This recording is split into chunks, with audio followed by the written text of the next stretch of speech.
So ಈ ಕಾರ್ಯಕ್ರಮ ಬಂದು GST ಜೀನಿ ಅಂತ ಹೇಳಿ ನಾವು ಇದೇ ರೀತಿ ಒಂದು ಕಾರ್ಯಕ್ರಮ ಇನ್ಕಮ್ ಟ್ಯಾಕ್ಸ್ ಬಗ್ಗೆ ಮಾಡಿದ್ವಿ ಹೋದ ಜೂನ್ ತಿಂಗಳಲ್ಲಿ. ಸೊ ಏನಂತ ಹೇಳಿದ್ರೆ ಎಲ್ಲ ಬಿಸ್ನೆಸ್ ಮೆನ್ ಅವ್ರಿಗೆ GST 20 ಲಕ್ಷ ಮೇಲೆ ಏನೇ ಟರ್ನ್ ಓವರ್ ಆದ್ರೂ GST ಅಪ್ಲಿಕಬಿಲಿಟಿ ಬರುತ್ತೆ.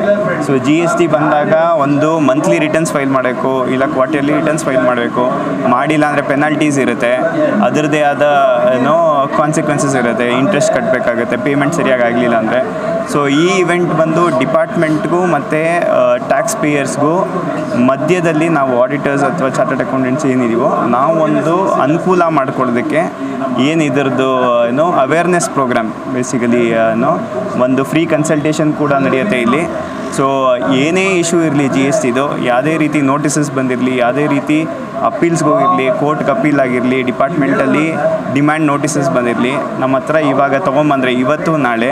ಸೊ ಅದಕ್ಕೆ ಏನು ಪರಿಹಾರ ಇದೆ, ಅದಕ್ಕೆ ಏನು ಮಾಡ್ಬೋದು, ಏನು ರಿಪ್ಲೈ ಬರೀಬೇಕಾಗುತ್ತೆ ಡಿಪಾರ್ಟ್ಮೆಂಟ್ಗೆ, ಹೇಗೆ ರಿಸಾಲ್ವ್ ಮಾಡ್ಕೊಳ್ಳೋದು ಅಂತ ಹೇಳಿ ನಮ್ಮಲ್ಲಿ ಒಂದು ಕನ್ಸಲ್ಟೆನ್ಸಿ ಏನಿದೆಯೋ ಫ್ರೀಯಾಗೇ ಮಾಡ್ತಾಯಿದ್ದೀವಿ.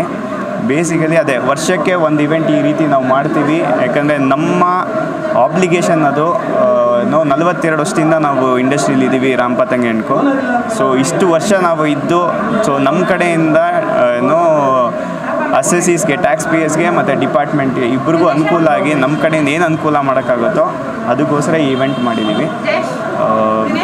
ಯಾರೇ ಆಗಲಿ GSTದು ಏನೇ ಇಶ್ಯೂ ಇರಲಿ ನಮ್ಮ ಹತ್ರ ಈ 2 ದಿನ ಬಂದರೆ, GST ತೊಗೋಬೇಕಾ, ನಾನು ರಿಜಿಸ್ಟ್ರೇಷನ್ ತೊಗೋಬೇಕಾ, ರಿಜಿಸ್ಟ್ರೇಷನ್ ಬೇಡವಾ, ನಾನು ರಿಜಿಸ್ಟ್ರೇಷನ್ ತೊಗೊಂಡಿದ್ದೀನಿ ಬಟ್ ನಾನು ರಿಟರ್ನ್ಸ್ ಫೈಲ್ ಮಾಡಿಲ್ಲ, ನನಗೆ CO ಮೋಟೋ ಕ್ಯಾನ್ಸಲೇಷನ್ ಆಗಿದೆ, ಈ ಸಿಚುವೇಷನ್ಲಿ ನಾನು ಏನು ಮಾಡಬೇಕು, ಸೊ ನಾನು ಇವಾಗ ತಾನೇ ಇಂಡಸ್ಟ್ರಿಗೆ ಶುರು ಮಾಡ್ತಾಯಿದ್ದೀನಿ, ಇಮಿಡಿಯೇಟ್ಲಿ ನಾನು ರಿಜಿಸ್ಟ್ರೇಷನ್ ತೊಗೋಬೇಕಾ, ರೀತಿ ಏನೇ ಡೌಟ್ಸ್ ಇರಲಿ, ಅಥವಾ ನಾನು ರಿಜಿಸ್ಟ್ರೇಷನ್ ತೊಗೊಂಡಿದ್ದೀನಿ ಫೈಲಿಂಗ್ ಇಲ್ಲಿವರೆಗೂ ನಾನೇನು ಮಾಡೇ ಇಲ್ಲ, ಸೊ ಇಂಥ ಸಿಚುವೇಷನ್ ನಾನು ಏನು ಮಾಡಬೇಕು, ಅಥವಾ ನಾನು ಟ್ಯಾಕ್ಸ್ 1 ವರ್ಷ ನಾನು ಟ್ಯಾಕ್ಸ್ ಪೇ ಮಾಡೋದಕ್ಕಾಗಿಲ್ಲ, GST ಟ್ಯಾಕ್ಸ್ ಪೇ ಮಾಡೋಕ್ಕಾಗಿಲ್ಲ, ನಿಲ್ ರಿಟರ್ನ್ ಅಂತ ಫೈಲ್ ಮಾಡ್ಕೊಂಬಂದಿದ್ದೀನಿ, ಈ ಸಿಚುವೇಷನ್ಲಿ ನಾನು ಏನು ಮಾಡಬೇಕು.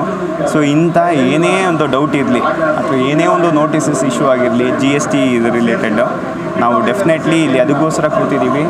ಬಂದು ಅಟೆಂಡ್ ಮಾಡಿ ಏನೇ ಇಶ್ಯೂಸ್ ಇರಲಿ ನಾವು ಅದನ್ನ ರಿಸಾಲ್ವ್ ಮಾಡಿಕೊಡ್ತೀವಿ. ಅಥವಾ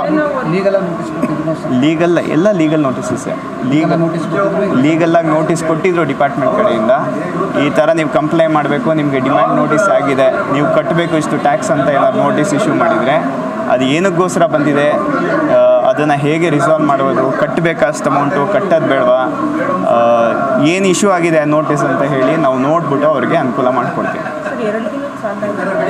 2 ದಿವಸ ಈಗ ಇಟ್ಕೊಂಡಿದ್ದೀವಿ, 2 ಡೇಸ್ ಪ್ರೋಗ್ರಾಮು, ಇವತ್ತು ನಾಳೆ 5 ಗಂಟೆ ತನಕ ಇರುತ್ತೆ. ಯಾವುದೇ ನೋಟಿಸ್ ಅಥವಾ ಏನೇ ಇಶ್ಯೂ ಬಂದಿದ್ರು ಬಂದು ಮಾತಾಡ್ಬೋದು. ಯಾವುದು ಉಚಿತವಾಗಿರುತ್ತೆ. ಈ 2 ದಿನ ಕಂಪ್ಲೀಟ್ಲಿ ಫ್ರೀ ಆಗಿರುತ್ತೆ, ಕಂಪ್ಲೀಟ್ಲಿ ಉಚಿತವಾಗಿ. ಅವರು GSTಲಿರೋ ಮೇನ್ ಪ್ರಾವಿಷನ್ಸ್ಗಳು ಅಂದರೆ ಕೆಲವು ಕ್ರೆಡಿಟ್ ತೊಗೋಬಾರ್ದು, ಕೆಲವು ಕ್ರೆಡಿಟ್ ತೊಗೋಬೋದು, ಆ ರೀತಿ ಕೆಲವು ಪ್ರಾವಿಷನ್ಸ್ ಇದೆ ಇನ್ಕಮ್ ಟ್ಯಾಕ್ಸಲ್ಲಿ GSTಲಿ. ಸೊ ಆ ಪ್ರಾವಿಷನ್ಸ್ ಬಗ್ಗೆ ಎಕ್ಸ್ಪ್ಲೇನ್ ಮಾಡ್ತಾರೆ ನಮ್ಮ ಹುಡುಗರು, ಅದ್ರ ಬಗ್ಗೆ.